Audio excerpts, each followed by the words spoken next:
Where we're going is here, and what we're after doesn't exist in time, says Jack Kornfield in episode 258 of Heart Wisdom, Enlightenment as Intimacy. Where we're going is here. And what a perfect focus for a podcast on the Be Here Now network, which was alchemically birthed from the merging point of Ram Dass's Be Here Now Loving Awareness teachings, meeting this new technological medium of podcasting, which I'm so grateful we are able to meet within. So this episode was originally recorded at Spirit Rock on January 3rd, 1991, and is all about breaking, smashing, crushing our idealistic, romantic notions of the spiritual path so that we can see clearly, and from that place of truth, alchemize our suffering, our trauma, our difficulties into something that will awaken compassion, forgiveness, and the heart of seva, selfless service, into our lives so we can bring our unique gifts to the world. In this talk, there's a hilarious story of Maharishi Mahesh Yogi, the Beatles guru, and the idea that he had to build a spiritual amusement park by Disney World. I did a quick Google after this, and it looks like his followers are actually going through with this plan. So if you want to ride the Rama or the Buddha bumper cars or the Kali coaster, I'm sure that will be in the works soon. But all kidding aside, this episode really helps us reframe enlightenment not as some great achievement out there, but as a true intimacy with what is here, a true intimacy with all things. Enlightenment is not to get above or over it, but to be completely within it, to be lucid, loving, and engaged. So, before we dive in, I have a tiny bit of housekeeping. If you didn't notice, the September 30th Monday Night Dharma Talk did not take place. Jack has actually changed that. That Monday Night Dharma Talk will be taking place on October 7th. Again, these are always pay what you can. They include a nice guided meditation, a Dharma talk from Jack on the tip of the spiritual zeitgeist, whatever that happens to be that month, and then some nice discussion. So if you want to jump in and ask a question to Jack, that is a great way to be able to do so. Other than that, as always, I implore you to head to jackkornfield.com, where there is a constant stream of new in-depth courses, as well as some nice articles, Dharma talks, guided meditations, the whole bit. So I hope to see you there. And since where we're going is here, I'd like to thank you for being here, as always, for this wonderful episode of Heart Wisdom 258, Enlightenment as Intimacy. Where we're going is here. May you be happy, may you be healthy, may you help others through your authenticity, and may your heart be smiling. Namaste.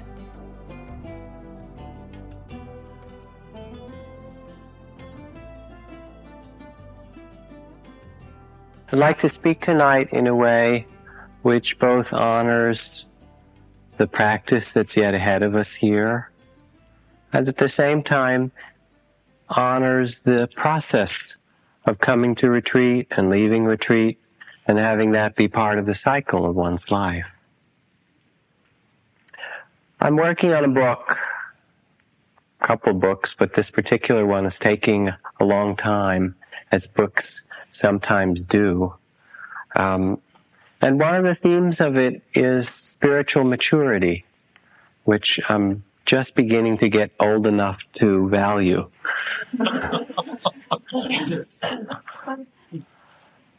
Myself and many good friends, many of you perhaps, have started spiritual practice often with idealistic or romantic notions. Of course, that's how we start most things. We probably wouldn't get married or have children or go to college or all of those things without those notions. They're not necessarily bad. But in these particular notions of spirituality, we have heard stories. We read Yogananda's, autobiography of a yogi, or we read Miller Rape, or we read something of these great enlightened teachers who seem to live always in some altered state of consciousness. The truth is that consciousness, like everything, like the breath, expands and contracts. It's its nature. And I haven't seen anywhere yet a resting place in consciousness in the forms of consciousness. The resting is the resting with movement and not the resting with a state. Have you found any state that stayed? Raise your hand, please.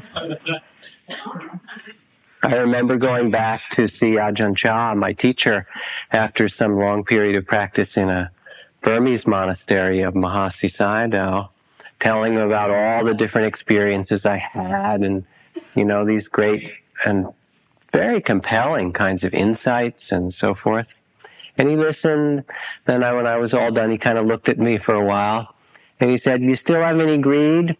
Hatred still in there? How about fear, delusion?" I said, yes, each question. He said, "Carry on, continue." That was all. He was a wonderful role model in that way. I remember one time we were going to visit a monastery, a branch monastery of his on the Cambodian border in Sisaket province. And it was down this long dirt highway, and we'd gotten a ride with one of the lay people in his little car. And people in Asia, not unlike some people in the West, Rome especially and so forth, drive like mad people. And he was just wailing along this road, this driver, and it was sort of a lane and a half, and occasionally there were buses, and there were big trucks, and there were water buffalo cart, and there were, cows in the road, and people in bicycles, and he's just leaning on the horn and passing when no one could see anything. And I'm just holding on like this, breathing and meditating, think, well, I guess I'll die as a monk. And really, it was very frightening. And I look over at Ajahn Chah, and I see he's holding on, and his knuckles are white too. Already. And finally, we get there to the monastery, and he looks over at me, and he smiles. He's really very peaceful as he smiles. He says, "Scary, wasn't it?" And it was a wonderful moment because it was a place where it was fine. I think he would have been fine if he died, but it was still scary anyway. It was just what it was. So we have initially these romantic or idealistic notions about some kind of consciousness that stays a certain way, or how we're going to be, or what enlightenment is. Or we get the idea that we're going to live on this universal level and just touch everybody with great universal compassion and help the world, and if only everyone would do it with us, it would all change, and so forth. Maharishi Mahesh Yogi, the teacher of TM, has started 2 new projects. One is to create these kind of good housing projects called Heaven on Earth Estates. He's building some in Marin County. The paper under the headline, "Magician Guru Go into the Theme Park Business." Magician Doug Henning, the TV magician, says he and Indian guru Maharishi Mahesh Yogi will build a $1 billion theme park. It started next to Walt Disney World in Orlando, Florida, featuring magic and Eastern-style meditation. The park will open in 1993 and offer 38 major attractions focusing on the themes of knowledge, enlightenment, and entertainment.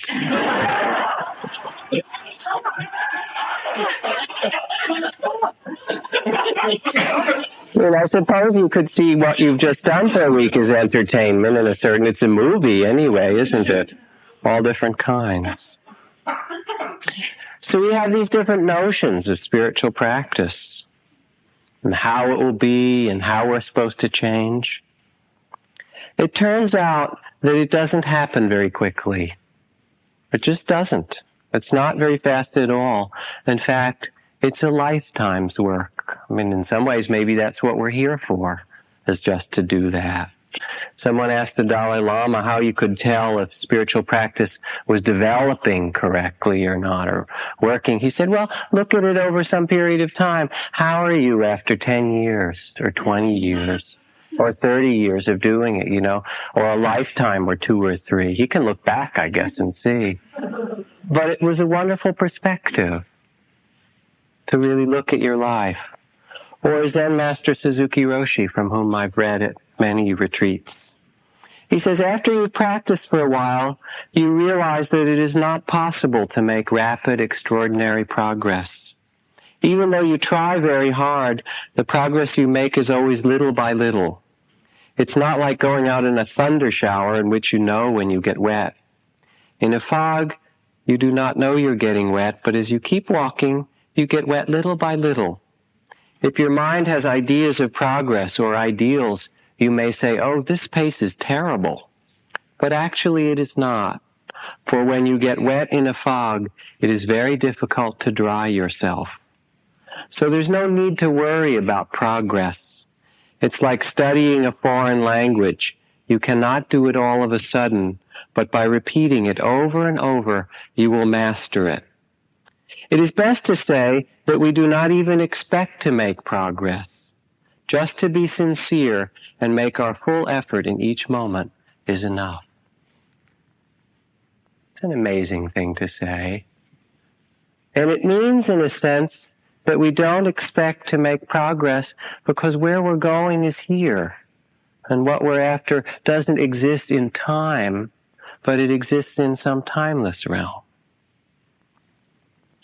It's not grand either, although there are important and amazing moments, wonderful moments where we open and awaken and see things. But they're not necessarily somewhere out there ahead of us. They're actually here all the time when we open.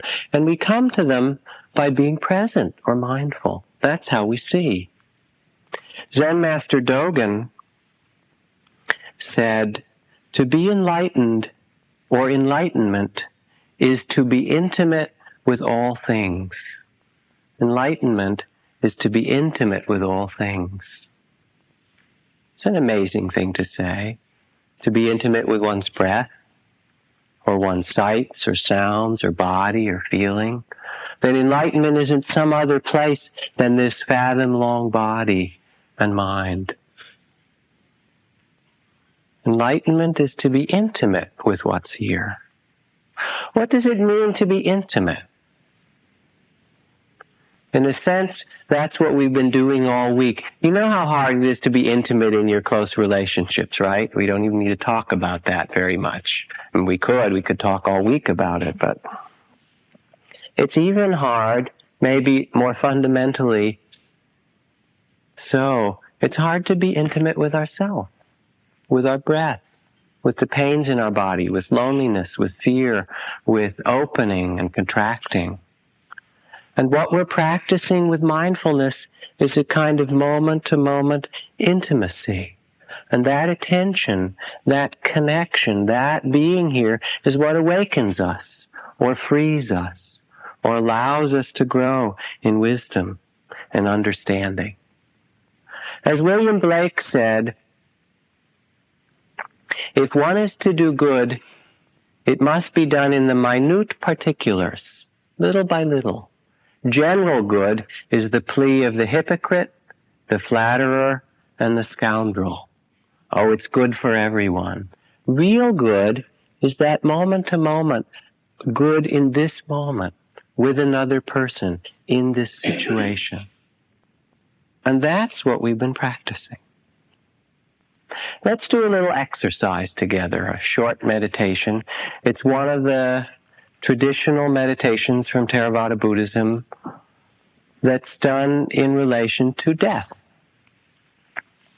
So let yourself sit up a little bit. It's not going to be a long sitting, probably a minute or two. You can do it. It's said that the moment of physical death is an important time. I'm sure you can feel that in yourself, right? And that one of the things that's important in going through the transition of physical death to whatever happens afterward is the state of consciousness, the wakefulness and the presence that we bring to that. And a way to evoke a wholesome or beautiful or beneficial state of consciousness at the time near death is the following meditation that we'll do, which is a meditation on looking back over one's life. So let your eyes close for a moment. Just let yourself rest and settle here.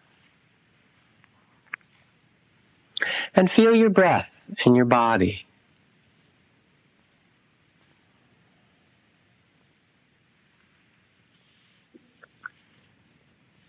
Let yourself be aware of the limitedness of this body. You're only given this body for a certain time. It breathes and your heart beats. It swallows, it moves. And someday, in 50 years, or 20 years, or 2 years, or 2 months, someday your breath will stop and your heart will stop. And this body that you've been entrusted, you will depart. It's true. It's inevitable. It's a fact. Feel that you're here in this body for a time. And sensing the truth of this, let yourself sense that you might die at any time, because we don't know.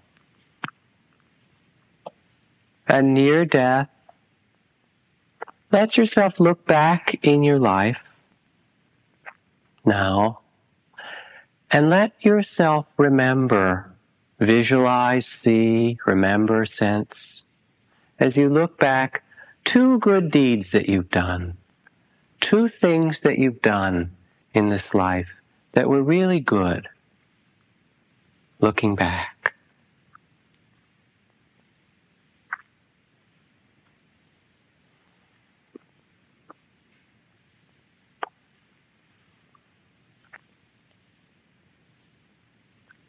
And as you remember them, also notice how they affect consciousness, how they affect your state of mind, your state of being.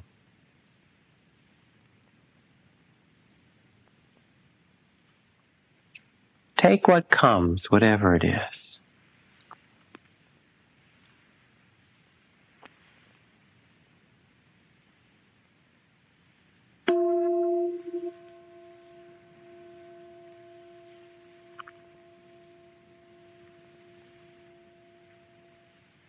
Let yourself come back here,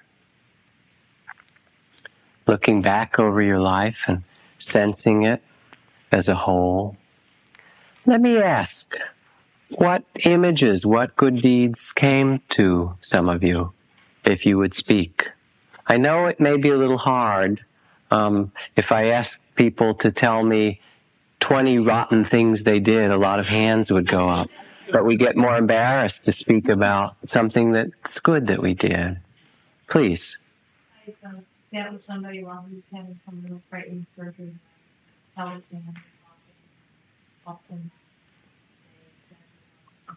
So you sat with someone who was having really frightening surgery and talked to him and held his hand and were just there for him at that time. Thank you. Someone else. Once I was on a retreat there, and I remembered how bad I felt when I was younger beating up my brother, so I decided to give him my speakers. Give him your speakers. Terrible expression of love, but Very important. So you remembered how you had mistreated him and beat him up as a younger brother, and as a restitution and an expression of your love, you gave him your speakers, which probably...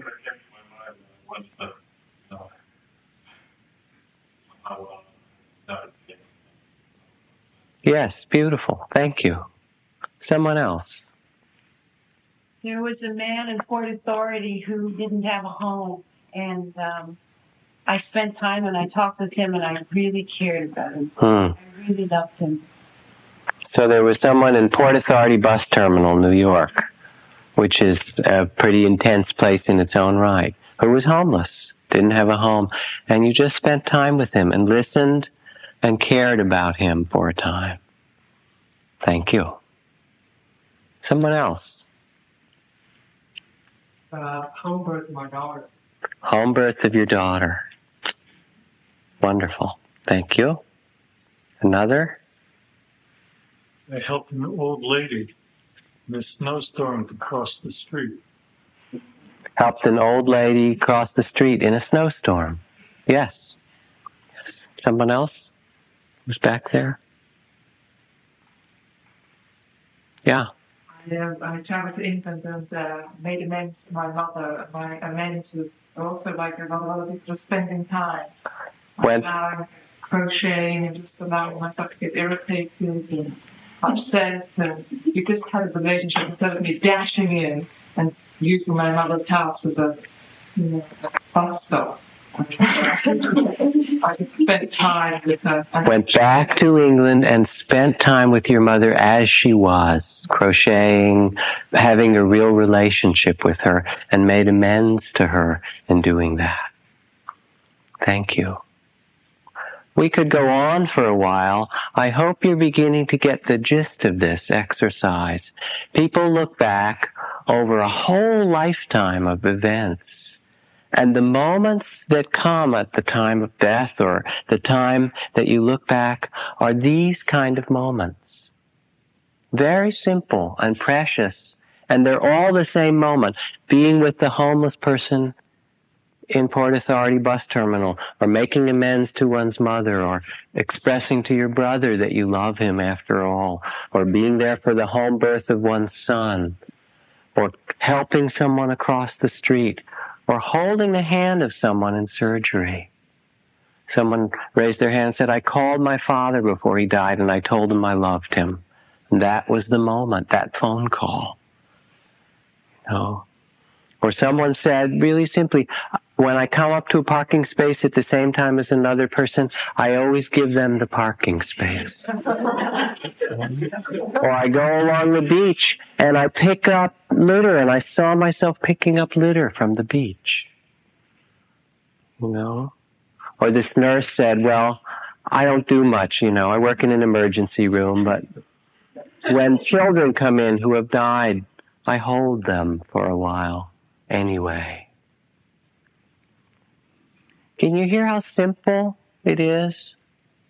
Now, many of you, or some of you, probably had trouble coming up with 2 good deeds. That's true, isn't it? If I were to ask how many had difficulty, I know a third of the hands would go up. Do you think that's because you didn't do any good deeds in your last 200,000 activities? Obviously not. It makes no sense. Really what that says is how hard we are on ourselves. That, this image comes, that's not pure, that one comes, that's no good, and so forth. That we're so judgmental of ourselves and our lives that we won't allow ourselves to honor our beauty, to honor what's good in us.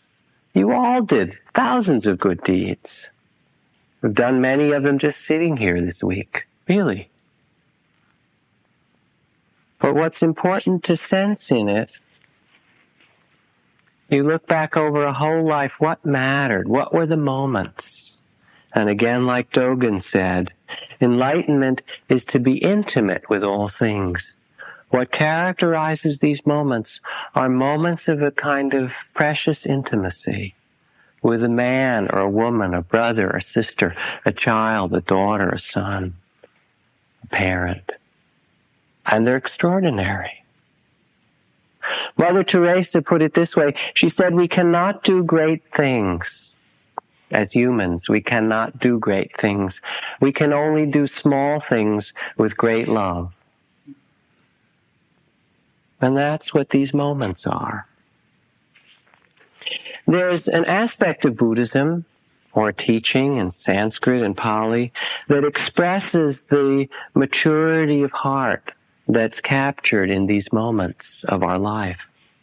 And that's the teachings of the living life as a bodhisattva. Bodhisattva is a compound word. Bodhi means awakened, and sattva means a being. So it's a being who is committed to awakening, committed to compassion and truth and clarity and presence, to bringing awakening in every situation of life as best they can. One of the interesting things about bodhisattvas is they do it on and on and on. It's not kind of a time-limited thing. I think I'll be a bodhisattva for 6 months and see if I like it. It said, even if the sun should arise in the west and everything in the world be turned upside down, the bodhisattva has only one way. Even if the sun comes up the other way, the way of the bodhisattva in any situation is to try and bring compassion or caring or wakefulness or truthfulness to that situation. And in many of the Buddhist traditions, one would take vows as a bodhisattva. I vow to awaken or to save, to bring liberation to all sentient beings. I vow to master all dharmas, even though they're numberless. Even though difficulties and defilements and hindrances are boundless, I vow to conquer them all. And these are serious vows, right? However long it takes. Which is to say, one dedicates one's life, inwardly dedicates one's life to awakening and to compassion. And from this inner capacity, which we all have, we can begin to see with eyes that allow us to see the sorrow and the suffering and the difficulty of life, to see the impermanence of it, the tentativeness of life. There are different ways that we respond when we see that. Sometimes you see how much suffering and how frightening and how tentative life is, and the initial response is to want to run away. I want to get out. No more. Enough. It's too scary. I'm not going to let myself love again. I was hurt too much. But a whole other response is possible, in which we let ourselves see the sorrows and difficulty and pain and beauty and mystery, and respond instead of running with the heart of universal compassion and say, yes, there's sorrow, and this heart is great enough to touch that sorrow and to bring light into that darkness. First for ourselves, that's why we practice here, and then for all beings. Read you a story. It's a friend of mine who's a wonderful woman and a healer, a physician. She works with cancer patients. She said, I had a young man in my practice with cancer of the leg, which was eventually removed at the hip in order to save his life. He was 24 years old when I started working with him, and he was a very angry young man with a lot of bitterness and a deep sense of injustice and a profound hatred for all the well people around him and his youth that had been stolen from him. After working with this man, because it seemed so unfair to him that he had suffered this terrible loss so early in his life. You can imagine. After working with this man for a couple of years, painting and drawing and sand play therapy and weeping and grieving and all the things, bringing him back from the dead because he had not wanted to live. He just wanted to die. There was finally a profound shift. He began to come out of himself. And after some time, he began to visit other people in the hospitals who had suffered severe physical losses, and he would tell me the most wonderful stories of these visits. Once he visited a young woman who was almost his own age. It was a hot day in Palo Alto, and he was in running shorts, so that his artificial leg showed when he came into her hospital room. The woman was so depressed about the loss of her breasts that she wouldn't even look at him, wouldn't pay any attention to him or anyone. The grief was so profound. The nurses had left her radio playing, probably in order to cheer her up. So desperate to get her attention, he unstrapped his leg and began dancing around the room on one leg, snapping his fingers to the music. He did this for but a short time, and she turned over and looked at him in amazement, and then burst out laughing and said, "Man, if you can dance, I can sing."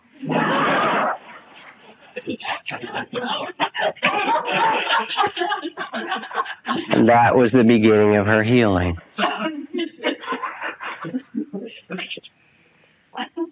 So the traditional vow of the Bodhisattva is that I will save all beings. And that's a serious vow to take.